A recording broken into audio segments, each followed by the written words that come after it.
Hi everyone, this is Jim. Welcome to this Blitz chess postmortem of my Blitz game number 352. I was white here, played d4, and we got into the Queen's Gambit accepted. d4, d5, c4, and d takes c4, the third choice.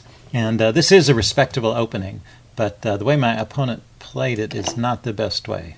So knight f3 is the top choice here, just clamping down on this move e5 from black.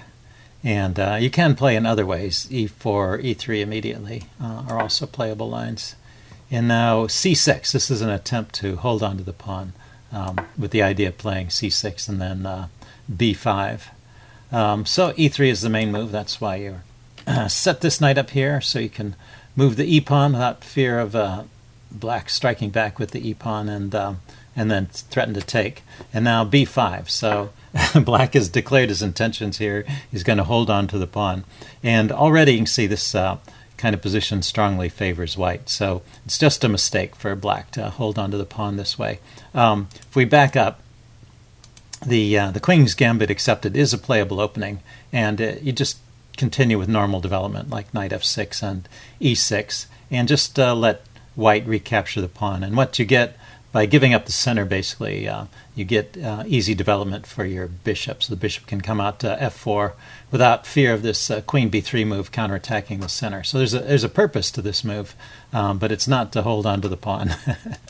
So this line is just not good for black. And let's see, even a6 here. He's continuing to try and hold on to it. So after this, b3 could be played. I decided to take. Looks like either of these is okay. So takes. You can't take with the a-pawn. That's an important point to note because of the pin on the rook against the rook there in the corner, which is undefended. After this bishop develops to b7, then the rook is defended, and then that trick doesn't work anymore. But for now, he's forced to recapture with the c-pawn, which has opened up this diagonal towards his rook, which can lead to some tactics. For example, knight e5 and queen f3 can be uncomfortable. But I continued on with b3. Now notice also, the only way to keep the advantage for white is to play aggressively here. Any move other than b3. I mean aggressively in the sense of you have to go after that pawn structure. You can't let it sit there and cramp your queenside development. So you really have to attack it immediately. And so b3 is the move here. And taking is probably the best choice. C takes b3, and then bishop takes b5 check.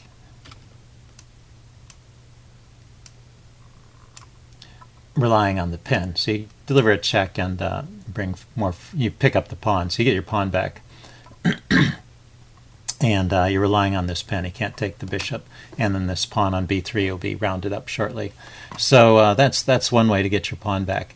My opponent tried to hold on to it with bishop to e6, and things are going downhill fast here. Looks like knight g5 is an interesting way to play this. Huh. Okay, I didn't play this move. But it makes sense going after this piece, and it can't really stay in contact with the pawn. If it goes to d5, you can even push this pawn, or you can go ahead and take at that point.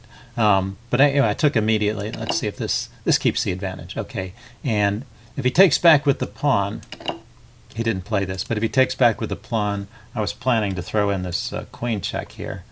Let's see, is that even a good line? Knight c3 or knight g5 are better. This is, maybe I don't even have to worry so much about rounding up this pawn. This pawn is pretty weak at this moment. It's going to fall. But the immediate check, let's see if that's still good. Yeah, that still keeps the advantage for white. And then you can pick it up. So bishop d7 and queen takes c4. And you've basically, this is what you're aiming for when your opponent tries to hold on to the pawn. You want to win it back and get into a position where you just have better development and more space, and that's what your advantage consists of at the end. So we get there. He tried bishop takes c4, which is a better try, and you just take the bishop off. He has to take with the pawn now, and then I throw in the check. Okay, and that's good in this case. And he played queen to d7, and then I took the pawn back. And so we can pause and take stock, but this is a pretty typical example of what you can get into. Now, there are some weaknesses here you have to be aware of. For example, this file. If a rook should suddenly show up on c8 while you're in this configuration, this bishop is unprotected here. So there are some tactics based on that. But in general,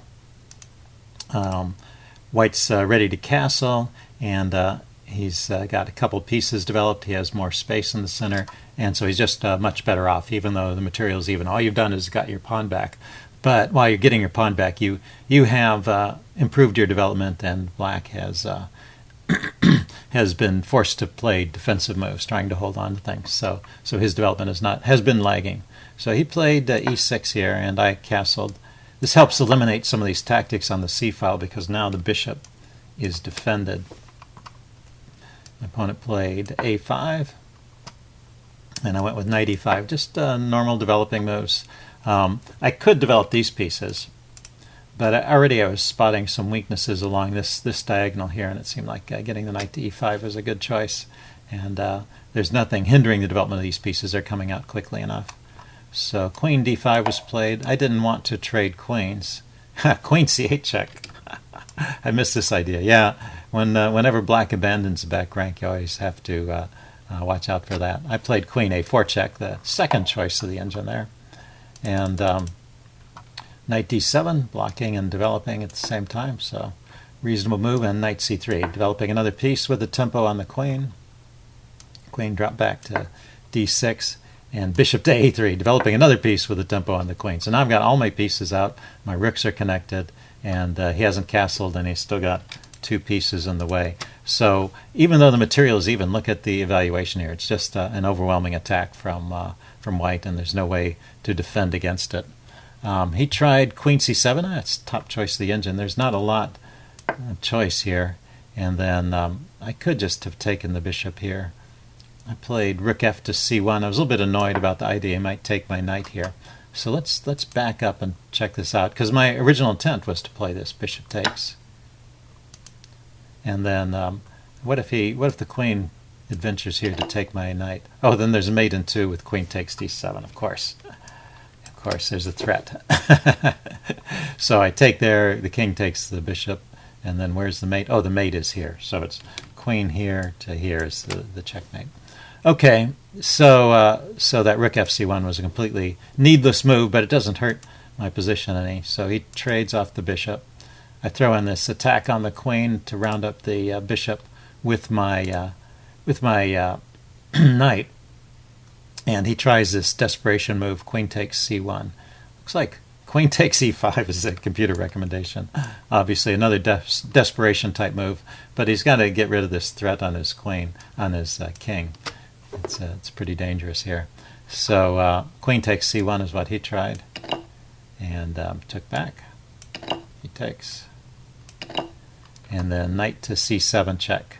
Yeah, the engine approves of all this. So doesn't have a lot of choice here. He could go to f8. e7 allows a mate in 5. Cancel that. King e7 allows a mate in 5. Let's see. And I start out right. Okay, queen takes d7 check. King f6. Okay, here, queen takes f7 check. I wasn't sure. And I paused to grab the rook and just went on material. But that throws away the mate. So let's take a look at the mate, because I didn't see this. Queen takes f7 check. New variation. King goes to g5. Only move. And now knight e6 check. Knight, not that knight. Knight. Oh, knight takes e6 check. Okay, that's the move I missed, taking that pawn there. So I've got both my knights in as well as the queen, and his king is in a box here. Where can it go? King to h4 or king to h6 are the only moves. Let's see. King to h6, and the mate is knight to g4. That's a pretty mate with the knight and the queen. The knight's taking away that square, the queen is taking away these squares, and the other knight is taking away that square. So a nice little mating net with the knights. And if he runs forward to h4, then well, g3 check, queen f4 check. Let's do it with the queen. Queen f4 check, king to h5 is the only move, and then queen g5 is mate, or knight g7 was mate too. Let's see that other mate. Knight takes g7 as a mate. Somehow, yeah, that's cute. The knight is taking away this square, and the knight's attacking the king, and the queen is taking away these squares. Pretty mating patterns. Okay, so I could have finished it more quickly that way. It's funny, yeah, these moves where you're taking a pawn, it's currently protected, but after queen takes f7, it's not going to be protected anymore, and the knight can come in and help deliver the mate there. Okay, so I took the rook in the corner, which is still winning, of course. And he played on for a few more moves. Knight e7, knight g4 check, king g6, queen takes e7.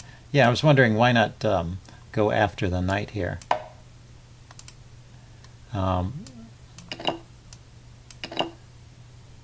And then queen takes f7. Yeah, I just munch all these pawns.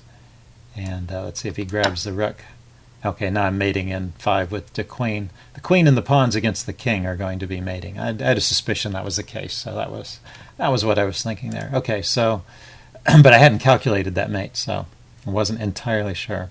Anyway, he went king g6, which is makes it even easier because I grabbed this knight, and I'm not even losing this knight, so I stay up material, basically a queen for a rook. And now there's a mate in 3 here, starting with knight e5 check. I tried h4.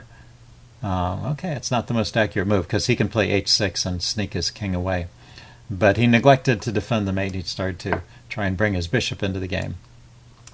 And so I gave the checkmate. So that's an interesting game, I thought, particularly the opening, and a good example of how to play against the queen's gambit accepted when the black player tries to hold on to the pawn.